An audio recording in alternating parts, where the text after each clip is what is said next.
She is a former senior scientist for a major Department of Defense contractor, specializing in artificial intelligence and neural networks. Several years ago, she discovered her abilities as a psychic while attending a week-long residential retreat at the Monroe Institute in Faber, Virginia, an educational and research organization of human consciousness. She has personally experienced all the psychic phenomena discussed in her book, Suddenly Psychic, which she'll be signing this afternoon right here on this stage at 5 o'clock. She is now a practicing psychic, leading workshops on developing psychic talent and learning to access altered states of consciousness safely and reliably. Ladies and gentlemen, our speaker will share her remarkable story from normal to fully psychic. Please welcome Maureen Caudill.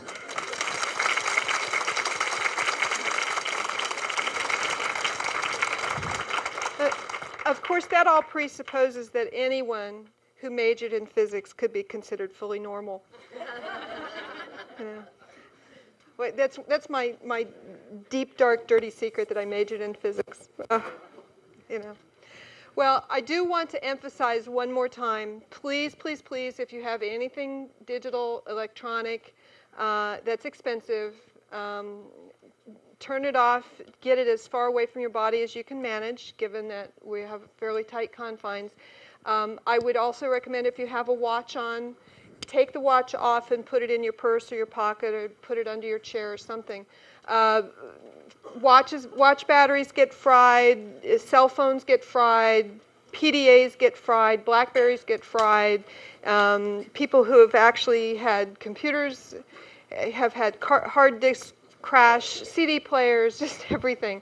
So I'm not responsible, and this falls in the category of one of my absolute favorite bumper stickers, which I saw on the back of a red pickup truck driving up Interstate 15 in San Diego, and it said, "Be not involved in the business of dragons, for you are crunchy and taste good with ketchup."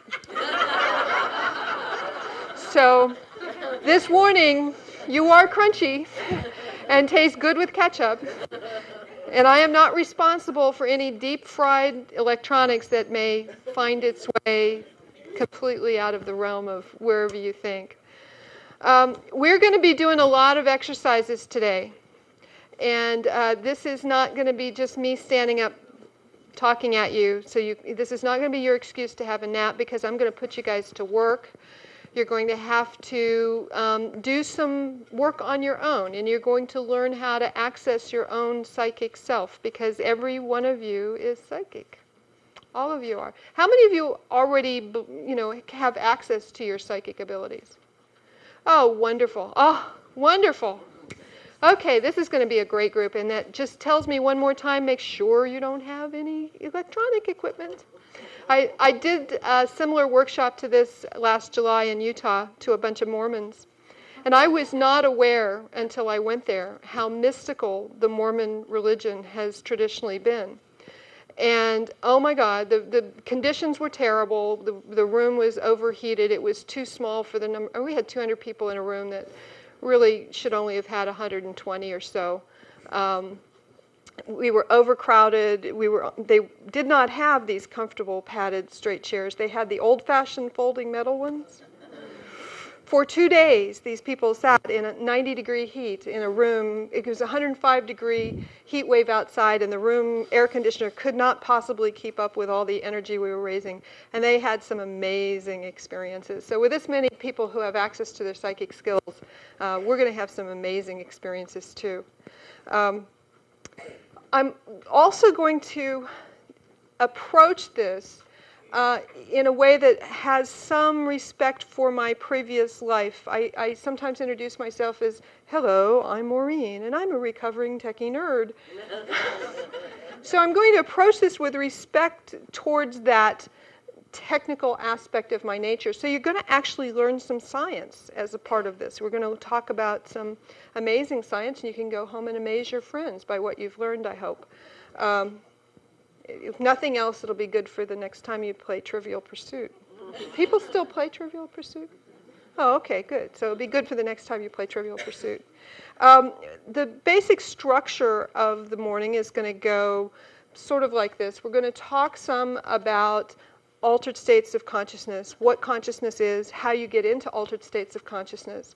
We're going to be doing some basic energy work, and the energy exercises I'm going to be doing, by the way, are from this book, Robert Bruce's Energy Work. If you have not read this book or are interested in learning how to raise and control energy, this is like a Bible. This is a follow-on to his classic Astral Dynamics book that was out about 10 years ago. And this is just, it's more compact, it's easier to learn and read, and it's really good. I recommend this very highly. I just had dinner with Robert, as a matter of fact, last week. And so we're going to be doing some energy exercises. Then we'll take a brief break. And we're going to come back and use what we've learned in terms of how you go into altered states of consciousness. We're going to use what we've learned in an exercise, a meditation exercise that will be a fairly lengthy one. And then that'll finish the morning until lunchtime. Okay? When we come back after lunch, we're going to have even more fun because we're going to do a little bit more energy exercises, and then we're going to go straight into probably the funnest part of the day, which is we're going to do some spoon bending. Now, how many of you have bent spoons? Oh, okay, well, it's been a while. Okay, so I saw, I think 6 hands go up. Well, by the end of the day, we're going to have 250 hands go up, so that's going to be cool. Everybody's going to do this. I've actually had professional magicians come up to me, who have been in my workshop, come up to me and say, you know, this is just a fake. You know, I can tell you 6 ways how I fake this on stage. And they proceed to tell me all about, spoons up your sleeve and just all kinds of weird things. And I say, yes, but you're not going to fake it today, are you? And then 20 minutes later, they come up and show me their fork that's all mangled and twisted and contorted. And they say, I don't have to fake it anymore. I've had PhDs in physics tell me, I don't want you to teach this because everyone knows Uri Geller was a hoax, right? Everyone knows this is impossible. It violates the laws of physics. And I say, oh, it'll be fun. And 10 minutes later, they have, serpents and birds and dragons made out of their fork. And they say, oh. And in fact, next spring, I'm going to the University of Arizona. There has a big consciousness workshop, consciousness conference there for academics. And I'm planning to teach those academics how to bend spoons just to really shake them up and give them a hard time. That's going to be just sweet. So then we're going to do spoon bending. We're going to come back and we're going to talk seriously after the spoon bending. We're going to talk some more about the science behind psychic phenomena, because there really is some science that supports this. You won't hear a skeptic claiming this, but I'm going to tell you that there's physics behind this stuff, and that it's legitimate. And then we'll do one final really deep meditation, and that'll be the end of the day. So that's the plan, okay? You ready to get started? Yay! Well, let's talk just a little bit. Let's talk just a little bit about what consciousness is, okay? I guess I can erase this. Can anybody tell me what consciousness is? I don't see a lot of people volunteering hands. Oh, there's somebody, yes. Essentially with knowledge. Is being with knowledge or awareness, okay. That actually is not a bad definition. The truth is, we have no good definition of consciousness. If you go to a scientist and talk about consciousness, they can't define it, which is part of the reason they have such trouble studying it, because they don't know what it is. And that's the difficulty with basic things like mind and consciousness, even memory. These are things that science has no good definition for. So I'm going to tell you that you access your psychic skills by going into an altered state of consciousness, but if you don't know what consciousness is, how do you know when you're in an altered state of it, right? Well, it's sort of like the Supreme Court's definition of pornography. I don't know what it is. I can't define it, but I know it when I see it. That's sort of like consciousness. You know it when you see it, you know it when you're in it, and you know when you've changed states. Now, how many of you regularly change to an altered state of consciousness? Okay, I see maybe about a third of you are saying this. All of you should have had your hand raised.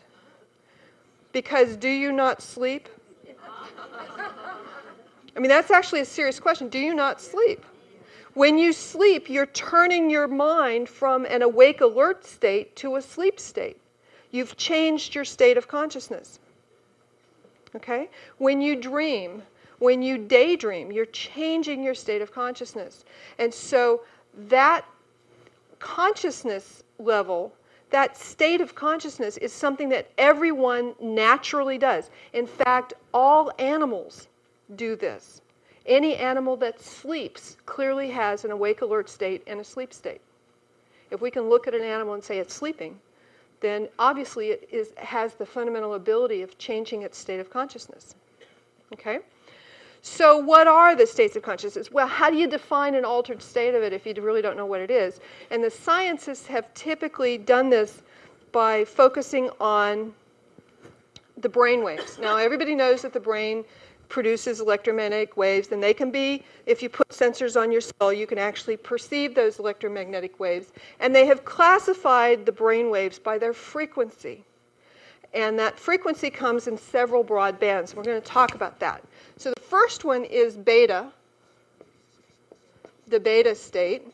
And this is when the primary frequency that your brain produces is somewhere in the range of, about 15 cycles per second, which is a hertz, to about 35 cycles per second. Hz is the abbreviation for hertz, and 1 hertz is 1 cycle per second. So it's in that 15 to 35 range. Now, this does not mean that all you're doing is producing 17 cycle per second waves, okay?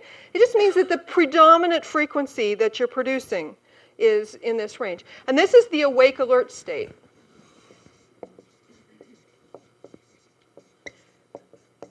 Now, as Christiana said, my introduction to being psychic and being stranger than most other people came through the Monroe Institute. So I will tend to use Monroe Institute, Monroe speak. And what Monroe speak calls this is C1 consciousness. You're just on that C1 level. And you'll hear me in the meditations, I'll say things like 1, 1, 1. It's to get you back to the C1 awake alert state. Okay, the second range of frequencies is the alpha state. And this is when your brain is primarily producing frequencies in about 8 hertz, 8 cycles per second to about 15 cycles per second. And this corresponds to a daydreaming. It corresponds to a light trance state. And for example, teenagers are get into that. Moony teenagers, they just sort of moon around all the time. Moony teenagers spend a lot of time in this state. Well, didn't you? Okay, just checking. The next one is the theta state, or theta band. And theta bands are about 4 cycles per second to about 8 cycles per second. And notice these overlap just a little bit. And this is a trance state. It's a sleep state. Something like that. When you fall asleep, you spend a fair amount of time in the theta state during sleep. This is a solid trance state, not a light trance, but a pretty solid trance. Then there's the delta band, and this is half a cycle per second to about 4 cycles per second. These are probably the only numbers you're going to hear in this entire, well, you'll hear some focus level numbers. The only numbers you're going to hear. And this is a deep trance, a very deep trance actually, or deep sleep, or a coma.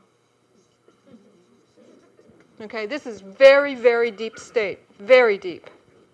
Now there's another band, this is what most people talk about, there's another band which is gamma. And this is relatively newly discovered. People didn't believe that it existed. And the gamma state is 35 cycles per second to about something like about 100 cycles or a little bit more. And this is associated with psychic functioning, deep psychic function. This is associated with, I can spell. Sure, I can spell. You knew I could spell.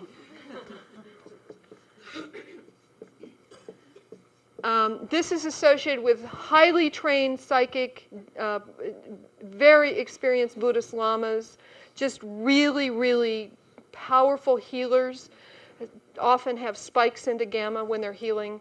So this is a really difficult state for people to grasp and get into. And in fact, scientists for a long time denied that it even existed. But it's there. So these are the basic states. Now again, please note that this does not mean that you go into alpha state. That's not a state. It's a band of brainwave frequencies. When you're in alpha, all that means is that you're primarily producing brain waves in the 8 to 15 cycle per second range.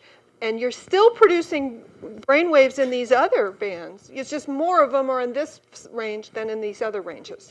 There are no pure tones in your brainwave patterns. They're very complex mixtures of things. Okay? So, when you go into, as you can tell, when you go into an altered state of consciousness, primarily what you're doing is you're slowing your brain waves down. You're slowing your mind. You're letting it slow and become softer and stiller. And that's really what going into an altered state of consciousness means. And that's how you access your psychic skills. You learn to slow your mind. You learn to soften it. You cannot associate a particular frequency with a particular altered state. Because if you can imagine, let's just take the theta state. You might have 5 different frequencies of brain waves that you're producing in theta state, and 2 in the alpha, and 1 in the delta, and maybe 1 in the one frequency that's showing up from beta range. That's one mixture. That's one altered state of consciousness. But if you shift it a little bit, so now you have 7 theta frequencies, 3 delta frequencies, 1 alpha and 1 beta, now you're in a completely different altered state. But you're still in theta. Okay? So don't buy into the simplistic statement, oh, well, are you going into alpha? Well, that doesn't mean anything. Because alpha is actually a very complex mixture of thousands of different altered states of consciousness. All these are different. So how do you get yourself into an altered state when there isn't anything really to hang your hat on? How do you know how to do it? Well, one of the ways you can do it is through a recipe of how you access altered states. And that recipe is what we're going to learn this morning. Because this recipe works. It's worked for tens of thousands of people, and it's very reliable, and it's very safe. Now, every human society that has ever existed in history that we've ever known about has always had a ritualistic way of accessing altered states of consciousness. This is something that is intensely human to want to do. Typically, these are shamanic rituals, but they can involve a host of different mechanisms. Every culture has their own mechanism for how they do this. It can involve dancing, it can involve drumming, it can involve chanting, it can involve using natural and other kinds of medications and drugs, it can involve smoking things, it can involve just human imagination has just come up with hundreds and hundreds of ways to access these altered states. They all work. They all work. Some of them are safer than others of them, but they all work. And so I'm going to give you a recipe for going into altered states of consciousness that is safe, reliable, doesn't involve you ingesting anything. You don't have to make a fool of yourself by singing, dancing, or chanting, or drumming. Drumming is fun, but drumming works. But if you've ever heard me sing or watched me dance, you know why I don't sing and dance. You know why. I've had friends tell me that their best birthday present was that I didn't sing happy birthday to them. They know. So for those of us who really don't want to sing, dance, and drum and all that kind of thing, you're going to learn a mechanism today for accessing altered states of consciousness that allows you to select what you want to go, where you want to go, what you want to do, allows you to go into them at any time that you like, and that you can use to explore your own psychic self, because all of us have these capabilities. Every single human being can do these things. Okay? Mm-hmm. I know what sleep is, but what's a good definition for a trance? Good definition for a trance, there isn't one because we can't define consciousness, but a trance state typically is one where you have slowed your brain waves down, you are focused on something internal to yourself rather than the outside world. You're not paying much attention to the physical world. You're focusing on something that is internal to your mind, but since we can't define mind either, there isn't a good definition. All of these terms are vague and fuzzy and really undefined in science. We all think we know what we're talking about, but since science can't define it with an operational definition, they don't really know what they're talking about. And they know that. I mean, this isn't a big secret to them. They know that they're having difficulty with it. That's not me, I don't think. Oh, it's the necklace. Oh. You know, I wear that necklace to keep negativity away.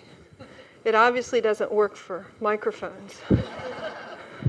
Maybe it doesn't perceive the microphone as something that's negative. That would be nice. Okay. So what's this recipe? Well, there actually are 8 parts to this recipe, and I'm going to write them on the board, and then I'll talk about them individually. The first thing is you're going to relax. The second thing is you're going to remove distractions.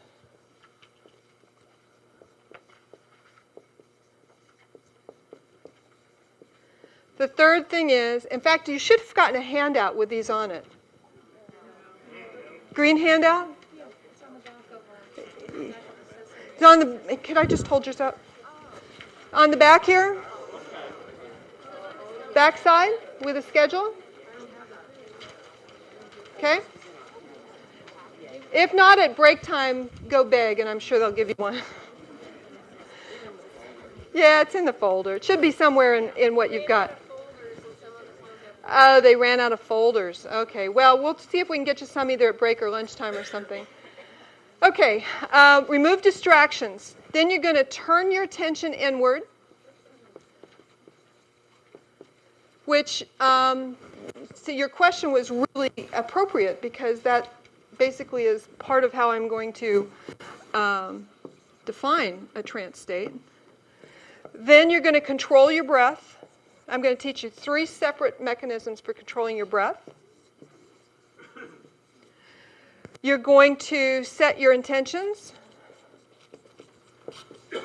This is a stellar thing, and this came straight from the Casey Institute, as a matter of fact. This is a really important, crucial part.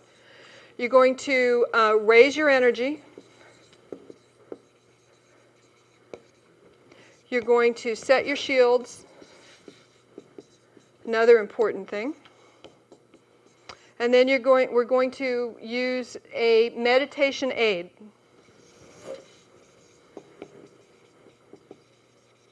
And we're going to talk about what those are. There are bunches of them. Okay, so that's the basics. You do that, and pretty much everybody goes into an altered state of consciousness every time. Okay? But some of these steps take a little bit of practice to kind of get under control. And we're going to do some practice this morning. But we're going to go through all these steps and learn how to do them and how to do them safely and how to do them well. Okay, so first step is relax. Now what this means is get physically comfortable, but don't get too comfortable. And the reason you don't want to get too comfortable is because if you get too comfortable, you tend to fall asleep. Remember what that trance state is. It's right on the borderline it coexists with the sleep states. So the trick of learning how to access altered states of consciousness is how to go into these sleep states and hover there and not fall over the edge into out-and-out sleep. So that's really what your meditation aid is there to help you do, is to get you down to that borderline between wake and sleep and then keep you there for extended periods of time. Okay? And that's what learning to meditate is all about, to go into that state. And it's very hard to do it. It can take you months and months and months and years of meditative practice to learn how to go into those states and hover there. But I'm going to teach you how to do it easily, and so everybody can do it very quickly. In fact, TMI claims that they had a senior Buddhist monk that they came and they put through this process and showed him how to do this. And he said, he came out very exasperated. He says, I worked for 20 years to learn how to meditate, and you're teaching people how to do it in 20 minutes, and that's just really not fair. So the thing is that this works, and this will get you there without, I'm instant gratification. I don't want to work for 20 years. I'm sorry. Not me. No. I'm too. So a mechanism that gets you there really easily, that's what we're going to talk about. So relaxation, you're going to relax.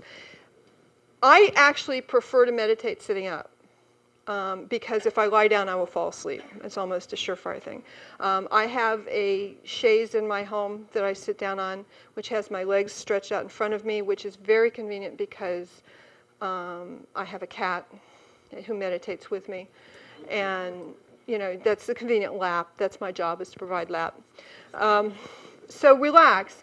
If you are sitting up, if you have experienced meditation in meditating, then particularly if you've done anything like Zen meditation, then you know how to balance yourself with your head directly over your spine. So when you get fully relaxed and your neck muscles relax, your head doesn't go like that, because that will jerk you out of a meditative state. If not, if you don't have that practice, try to orient yourself in some way so you have some kind of support for your head and neck. In this room, it's going to be really hard to do that, but you can slump down or you can sit forward like this. It's just so that you don't have that neck snap when you suddenly realize that your head's wobbling. So the first thing is to relax. Now, if you want to meditate lying down, put something hard under your heels. Put something hard under your hands. You want a little bit of discomfort.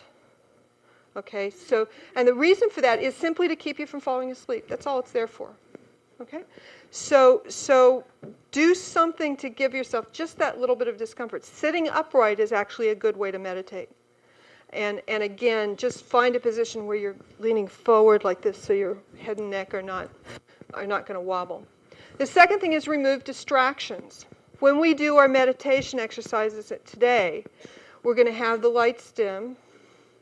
I'm going to beg you, if anybody has got any cell phones left in the room after my warning, I'm going to beg you to make sure that they are turned off. I'm going to respectfully request that no one get up and leave or come in while we're doing the meditations, because it's distracting to everyone else to have somebody going in and out. We will take a very short break just before the meditation, so if you need to take a break, you'll be able to do that. But please do not enter or leave during them, because it's distracting, and it destroys the meditation for everyone in the room. Okay? So remove distractions. If you are at home, lock your children out of the room. Lock your pets in the room. If you have dogs and cats, have them in the room with you. If you have small children, lock them out. You can tell a child, Mommy doesn't want to be disturbed for half an hour. You can't tell a dog or a cat. And dogs and cats, generally speaking, will be strongly drawn to the energies that you are going to be producing. And they will want to participate and share. So, try it with your dog and cat out of the room if you must. But my experience is pretty much if you have them in the room, they will settle down either on your lap or right by your side, and they will meditate too. They will be right there with you. They will just revel in the energies you're producing and you're putting off. So pets in, kids out. Unless you get your kids meditating too. I mean, you can do that. But it depends on how old the kids are. So you want to remove distractions. You're going to dim the lights. You're going to turn off radio, cell phone, telephones, television, everything. You're going to turn off everything. You're going to tell everyone that you're not available for this next half hour. And if necessary, you do this at 5 o'clock in the morning when nobody else is up. I mean, that may be what it takes to get a distraction-free zone. If you work in an office with a door, a private office with a door, you can do this on your lunchtime if you close and lock your door and turn your telephone off. And turn your beeper on your computer off, too, while you're at it. You're then going to turn your attention inward. Now, what do we mean by that? Well, what this means in part is that you have to learn to turn off the monkey chatter in your brain. And this is the number one reason people fail at meditation is the monkey chatter. We're all got this ongoing narrative in our head, monkey chatter, just chatters at us all the time. That is actually your ego talking to you. And it's your ego talking to you all the time. And it will not shut up. And what you have to do is train your ego to shut itself up. Now, there are a lot of ways you can do that. One of the most effective ways I've found is to use what Monroe calls an energy conversion box. But basically, you just imagine that you have a large box. And it can look like anything. Any kind of a box you want. You imagine it. It's your box. You can have your name stenciled on it if you like. It's your box. It can be any kind of a box you want. So imagine you have a large box with a large, heavy lid. It can be any size. In fact, this is a magical box because whatever you put into it, there's room for it to go in that box. So you put a symbol of whatever you think might distract you and might involve monkey chatter in your head. If some issue comes up, you put a symbol of that in the box. So for example, let's just say you've got an issue at work that's really nagging at you. So take your work ID badge or something symbolic of the work and put it in the box. So all issues with work go in the box with that symbol. Now, I should say, if you have financial things, you can put like your checkbook in your box. If you're kids, you can put like their favorite toy in the box. And Christiana has some people who didn't get the handout. Want to raise your hand? And she's going around and she's got some extra handouts, but they're not green. I know that matters. Okay, now you might want to keep your hands up if you need until she gets to you so she can pass them out. This is also a way of keeping you distracted. You're focused on keeping your hand up. Do as I say and not as I do. The first time I went to TMI, 2 days before I left, I had a big fuss with my boss at the time. And I had reported an ethics violation on the project I was managing. And I was called in and told, I will destroy your career. You're done. You're toast. And I didn't know, this was like 2 days before I left. Of course, I'd already paid for the week at TMI. I'd already paid for non-refundable airline tickets. Everything was all set. What could I do? And I thought seriously about giving it up, but I said, what's the point? All it means is I lose my money, and I don't know if I'm going to have a job when I come back, but you know what? I'm going to go anyway. So I went to the Institute. And so the first time that we did the energy conversion box, I said, just in case, I need to protect myself against monkey chatter coming up. So I created a very large, kind of coffin-shaped box. And my boss at the time was about 6'3", big husky guy. And I envisioned him smaller. And I gave him a push in his midsection, so he was going like, ah! Fell over backwards in the box, and I slammed it shut and sealed it with 2 hand-printed electronic locks. He wasn't going to get out of that box. Now, I don't think he ever found out that I did that, but at the same time, an instructor at Monroe told me once that one of the programs he had done, a beginning gateway program, was had this absolutely gorgeous young woman in it. And it was mostly men other than her. There were like 3 or 4 other women, but this one woman was just gorgeous. She was so pretty. And so they would do the exercises, and she would come along and she'd say, geez, nothing happened. You know, it's what TMI calls a click out. Just nothing happened. It was just like nothing. And about the 3rd exercise, when everybody else around her was reporting these wonderful experiences while they were in trance state, and she'd come back and she'd report nothing whatsoever happening to her, she finally said, yeah, it just feels like I was in some box somewhere, like nothing. And they realized, the trainers realized that the men were putting her in the box because she was so pretty she was distracting. So they had to tell the guys, do not put her in the box. She paid her money too. So the guys stopped putting her in the box, and she started having experiences just like everybody else. So do not put people in the box. Put symbols of people. I mean, it's okay to put something symbolic of a person in the box, but don't put a person in the box. Do as I say and not as I do. I think it probably did him good to be in the box and going, ah! So the energy conversion box. Now what you do is you put symbols of things that you think may distract you. Issues that are monkey chattering in your head. Every time a new issue starts monkey chattering in your head, you put a symbol of that in the box. And then when you've got everything in there that you think of, you close the heavy lid, and then you turn your back and walk away from it. Now the thing is that this is a magic box, and at any time during your meditation, if monkey chatter starts up again, just turn around and the box will be there.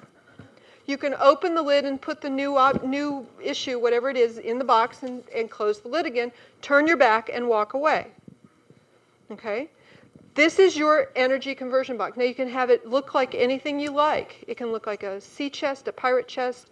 Some of the meditations I've seen, it's a box from the sea and it's like a pirate's chest.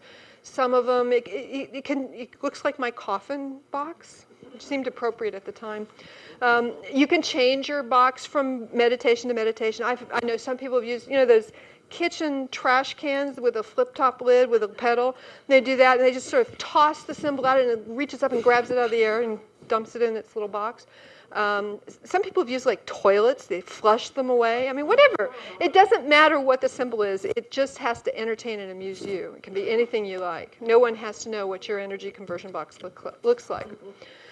So this turning your attention inward is a way of focusing on yourself and turning off the monkey chatter in your brain. Now that energy conversion box is one of the most effective ways I've ever seen to do that. We're going to talk about a couple other ways to cool the monkey chatter. And one of those is when we get to breath control. Now TMI uses a form of breath control. Every culture, by the way, that has a shamanic ritual for going into altered states, they all have some form of breath control. I mean, that's what chanting is. That's what oming is. And TMI uses oming. They call it resonant tuning.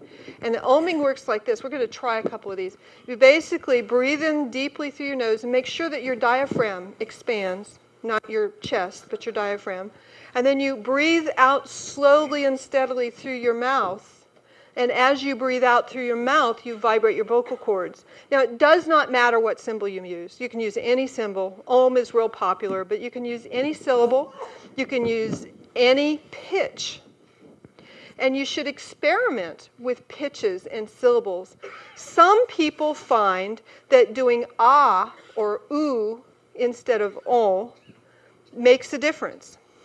In my case, I personally find that changing my pitch makes a difference. I can literally feel individual chakras activate based on what pitch I have within my very limited and poor vocal range. So you can do this, I can, mid-range I'm like activating my heart chakra, really low I'm activating my root chakra, really high-pitched and squeaky I'm activating my crown chakra. It can actually feel the vibrations going. So let's try a couple of these just to keep you from dozing off. Or maybe make you doze off. Okay, so what we're going to do is we're going to do 3 ohms. Vibrating the vocal cords, you're basically activating your throat chakra, and that elevates your energy levels. So this is actually an energy raising exercise too, although it's not as powerful as some of the ones we're going to be doing. So, okay, breathe in through your nose and just let an ohm out.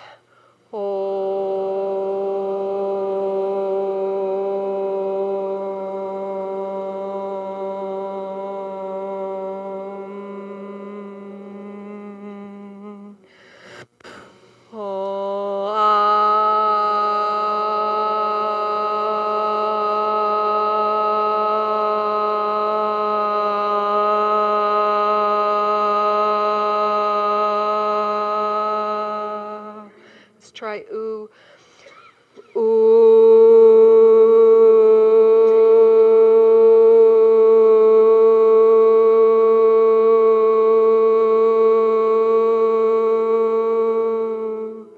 Ooh, there's a lot of energy already. This is going to be a good group. Okay, so that's all you do. Now, there's a problem. In a couple days, I'm getting on a plane to fly cross country to San Diego.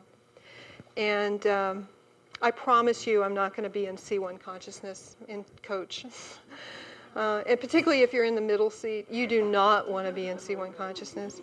But if you get on a plane and start running down this list, and you get to the control breath thing and you start ohming, not a good plan. Not a good plan. Sky marshals will think you're a little strange, you know. So there needs to be kind of a more private way of controlling your breath other than ohming. Now, Robert Bruce teaches something called belly breath. And this is real similar to ohming or resonant tuning. What he does is you pull the breath inward and you, again, feel your diaphragm expand and then let the breath out slowly, but you don't vibrate your vocal cords. It's just like an ohm, except without the noise. So you could do that. You can do that sitting in your chair. Just let's do a couple of those, and then, and again, it should be slow, steady in, slow, steady out. Just slow. You don't have to make noise. You can just let it trickle in, trickle out, and that's belly breathing. And that works. It's not quite as effective as ohming because you're not activating that throat chakra, but it works, and it's much more polite to do it in public. Now, for those of you who want something that's sort of better than either of those in public, you can do something that comes from a Hindu practice called pranic breathing. And this is my favorite way of doing breath control. Pranic breathing it's just amazing. Basically, you breathe in through your nose to a slow, steady stream and to a count of, say, 4. You pause briefly, and then you have a slow, steady breath out to the same slow count of 4, and then you pause briefly, and then you slow, steady breath in to the count of 4, and slow, steady breath out to the count of 4. Again, pausing just briefly between each. So let's try some of that, because this is just an amazing thing. Let's try this. Okay, ready? In through your nose, out through your mouth. Okay? Slow, steady count of 4. You don't do any gasping. It should be slow, steady in, slow, steady out. Okay, so let's try this. Just blow out expel from your lungs first to get started. Okay, in through your nose. 2, 3, 4. Pause. Out through your mouth. 2, 3, 4. Pause. In through your nose. 2, 3, 4. Pause. Out through your mouth. 2, 3, 4. Pause. One more. In through your nose. 2, 3, 4. Pause. Out through your mouth. 2, 3, 4. Okay. How do you feel? Really relaxed. Pranic breathing, to my mind, is one of the most brilliant things people have ever invented. If you are about to go into a heavy-duty meeting with a client or with your boss, pause outside the door and take 2 or 3 pranic breaths, and you will feel centered and calm for that meeting.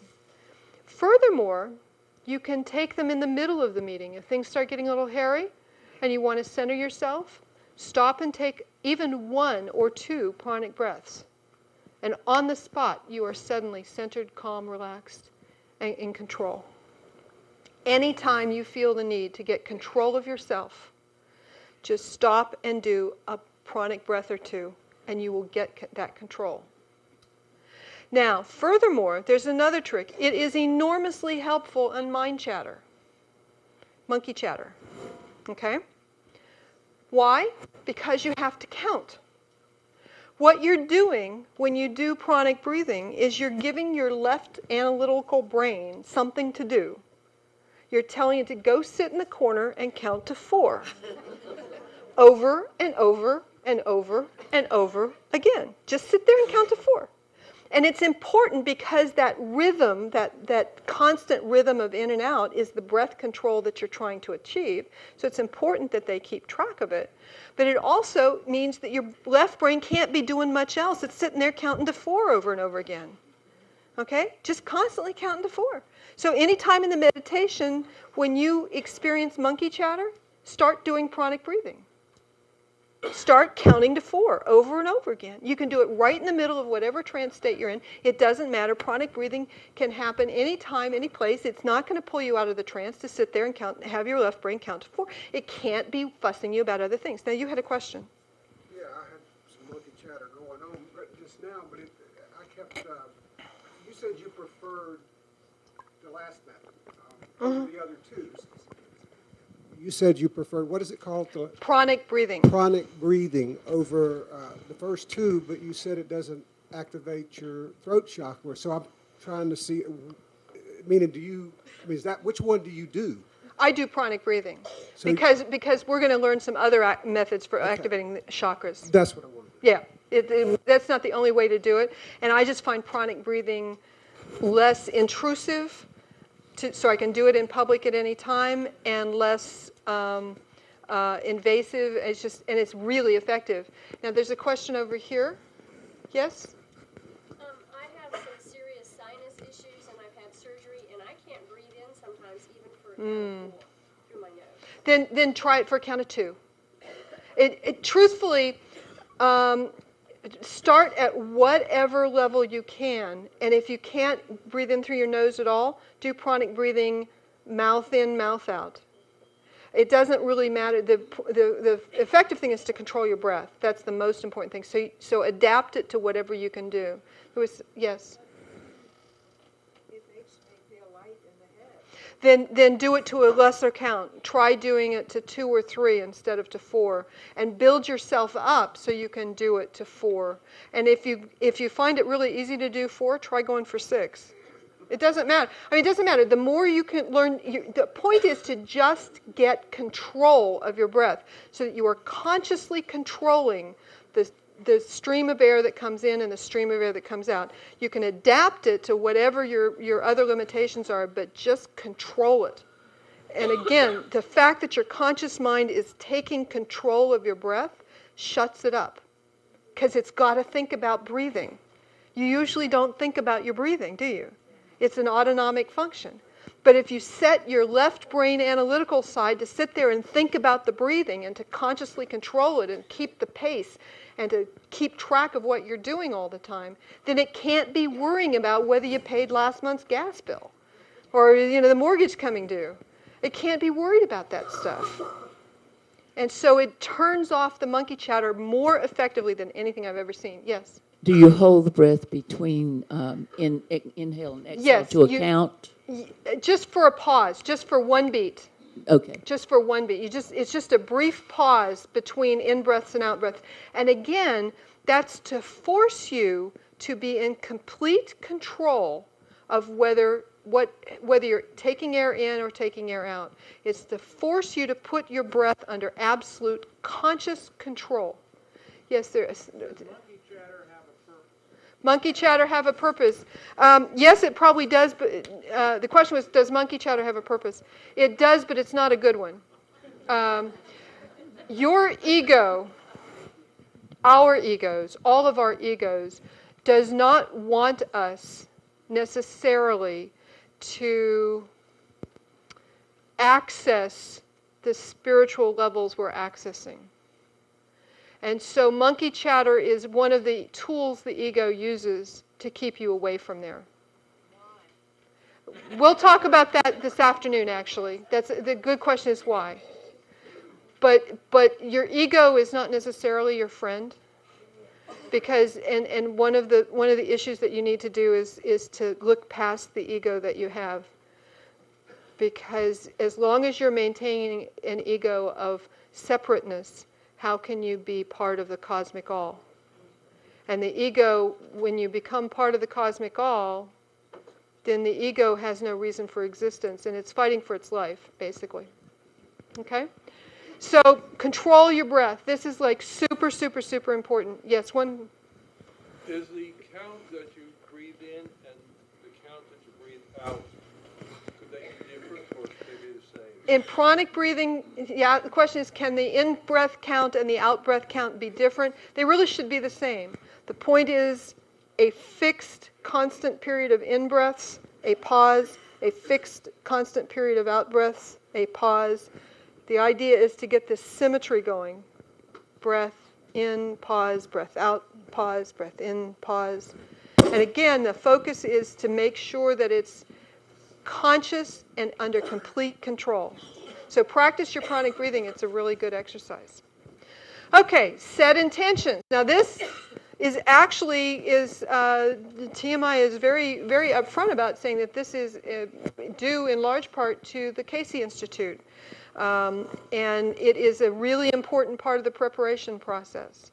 The intention is an affirmation. And the affirmation has several parts to it. It actually has 4 separate parts. The first part of the affirmation, I think this is on your book, on your notes also. First part of the affirmation is state what your intention is. I'm sorry. State your belief statement, which we'll talk about that in a second. The second part is to state your intentions. The third part is, and this is the part that Casey Institute added, request assistance and protection. And the fourth part is gratitude. Okay. So, the belief statement is basically just a statement that you believe you're more than just wetware or meatware. Belief statement in the traditional TMI thing is, I am more than my physical body. Because I am more than physical matter, I can perceive that which is greater than the physical world. And that's it. If there's any dogma that TMI has, that one sentence is, in fact, the summation of the dogma, that you are more than physical body. You are more than meatware, okay? So that's, I'm more than my physical body. The intention is, what is it you are trying to do in this specific meditation? Do you want to meet your guides? Are you trying to connect with a departed loved one? Are you trying to do a remote viewing? What is it you're trying to do? Are you trying to just explore being into an altered state? It doesn't matter what your intention is. Just say, this is what I want to accomplish. The third part is the request for assistance and protection. Now, TMI for a long time, Bob Monroe was exploring, he had these explorers that would work with him, and for the longest time, they would go into these altered states and they would find them absolutely deserted. There was nothing else there except them. They were just wandering around and nothing. If they did occasionally encounter a being on these levels, they would be completely ignored. And then at some point, they realized that they weren't asking to interact with anyone. So they added the request for assistance and protection, and it goes something on the order of, I also deeply desire the help, guidance, and assistance of all beings who are greater than or equal to me, and request their protection from all influences that may prove to be less than beneficial. So, and when they did that, when they added that to their affirmation, within 10 days, every single explorer had independently had interactions with spirit beings. Every single one. And they'd gone for years with no interactions. And as soon as they added that to their affirmation, everybody had interactions. So the request for assistance, guidance, and protection. Now, I usually sum this up by saying, help me, guide me, teach me, and protect me. That's the basics of what you want. Help me, guide me, teach me, protect me. Okay?